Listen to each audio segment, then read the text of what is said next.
Hello, Internet. I hope you're doing okay today. Um, Today I'm going to talk a little bit about acceptance and lead into a guided meditation. Now, a thing that comes up a lot in therapy is a thing called cognitive dissonance, and this is basically an inner conflict where your brain can't quite reconcile between two competing things. A classic example is like an addiction, smoking or drinking. Like, it's bad for your health, but you're getting something out of it. It's relaxing you in a way that nothing else is. So all of these other arguments about long-term effects on health, you just avoid them, dismiss them, but you sort of know. Yeah, but it can be a lot more complicated as well. It could be like, is this relationship good enough? Could it be better? Should it be better? Or should I just accept this stuff? And we can come up against these in the form of just confusion and contradiction, and psychotherapists are looked to kind of fix things sometimes, to wave a magic wand for clarity.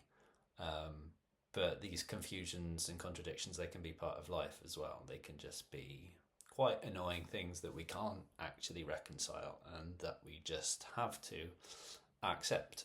Hence, acceptance is really important.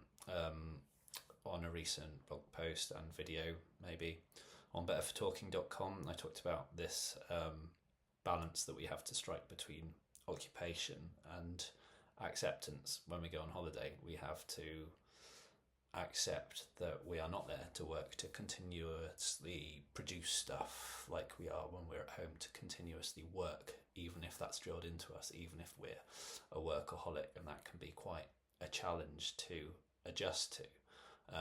There's this other element of acceptance called radical acceptance, which comes up a lot when you feel that something's really deeply unfair. It can come up a lot in workplace issues. Maybe someone's warned a manager or a senior colleague that this thing might happen unless they do X or Y, and X or Y is not done, and this bad thing happens. And then people are like, oh, why didn't anyone warn us? Why couldn't we have prevented this? And then that person who did warn them but wasn't listened to or wasn't heard can feel incredible frustration and difficulty, especially if that's the latest in a series of those occurrences, and it can make someone feel powerless and just frustrated.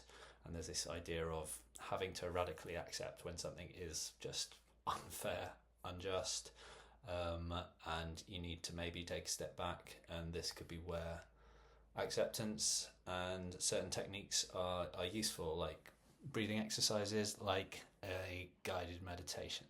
So try to make sure then that you're sitting in a nice comfortable space with some pleasant stuff around you, maybe photos, flowers, pictures, whatever. Become aware of yourself sitting in your chair or lying down, feeling the material beneath you. Become aware of yourself breathing slowly and deeply, breathing in through your nose and out through your mouth. Allow your stomach to be soft. Let it expand on the in-breath and relax on the out-breath. Now you might imagine that you're smelling roses on the in-breath and perhaps lightly blowing out candles with pursed lips on the out-breath. This can help you to focus your mind and remind you that you want to keep your stomach soft and relaxed. This is known as a concentrative meditation because you're concentrating on the feeling of your stomach rising and falling, of the sensation of breathing, of your stomach maybe softening just a little bit more with each breath out. Keeping your eyes closed, if it feels comfortable to you, can eliminate any external stimulation, and it can help you to relax even more. If certain thoughts come, just let them.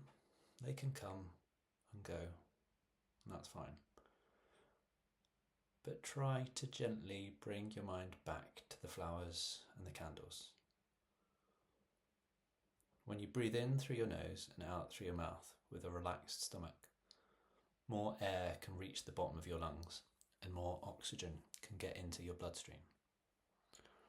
This oxygen feeds and nourishes all of the cells in your body. Breathing like this is said to activate the vagus nerve.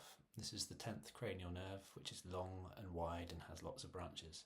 It runs from your abdomen through your chest, back to your central nervous system and into your brain.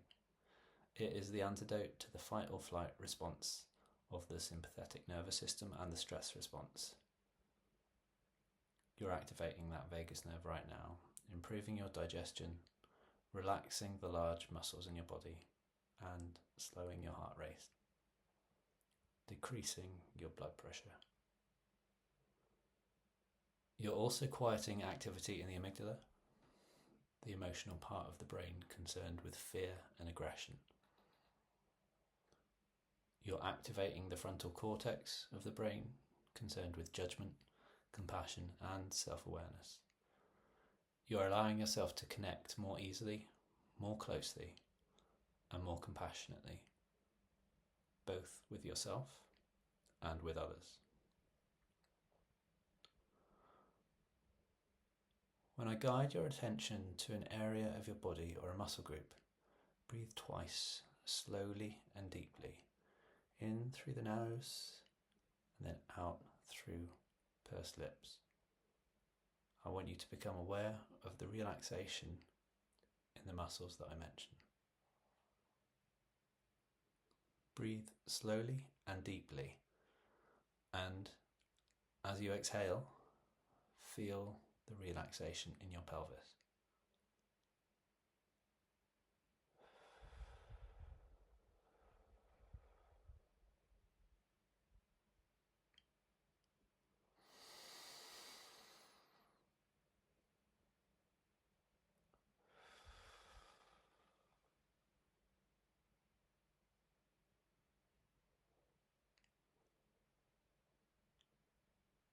Breathe slowly twice more and feel your thighs and knees relax.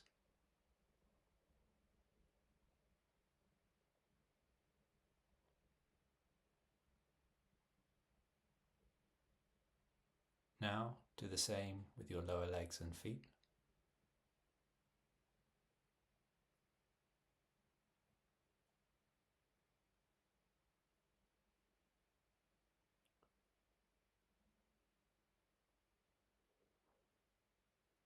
When you're ready, breathe twice more and feel the relaxation all the way across your back.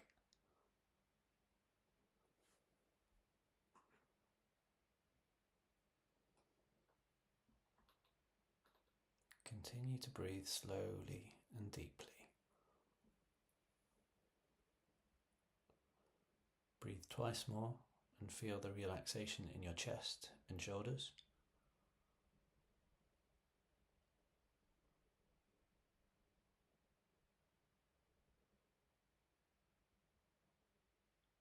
Relax.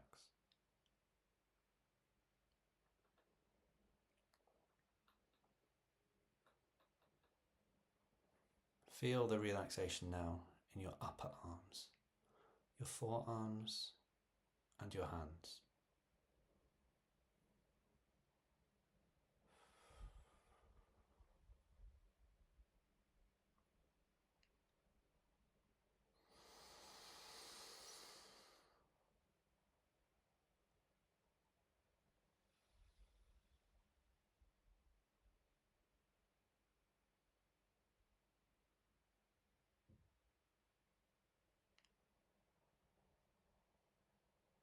Breathe twice more, and as you exhale, feel the muscles relax in your neck, your face and your head.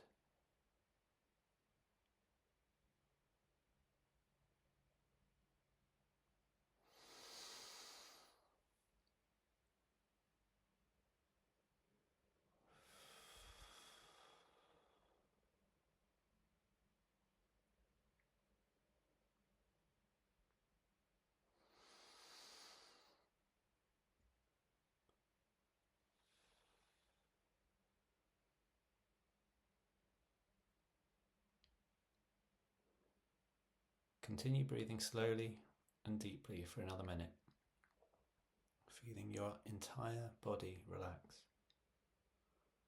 If you like, you can remember the silky rose petals and the serene candles.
Now, slowly and gently, in your own time,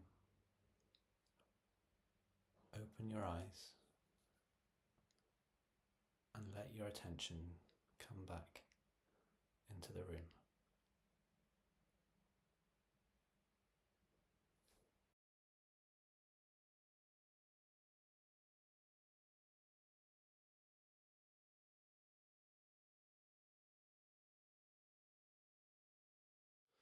Now, what you've hopefully just experienced is part of self-acceptance, of being able to slow things down from the fast pace that we normally live with, that frenetic, always on, always urgent, always somewhat under threat, can be slowed, which can be useful when trying to transfer towards sleep, to kind of recalibrate ourselves, to regulate ourselves.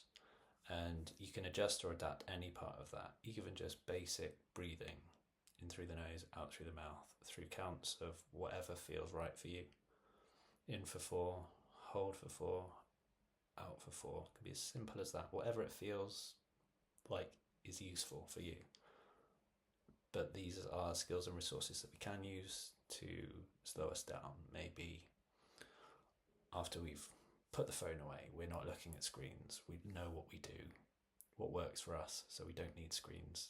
We can just do this, and it can help us to take a step away in a tense, nervous moment, or just relax ourselves and prepare ourselves for sleep. Hope it's been useful. See you next time, maybe.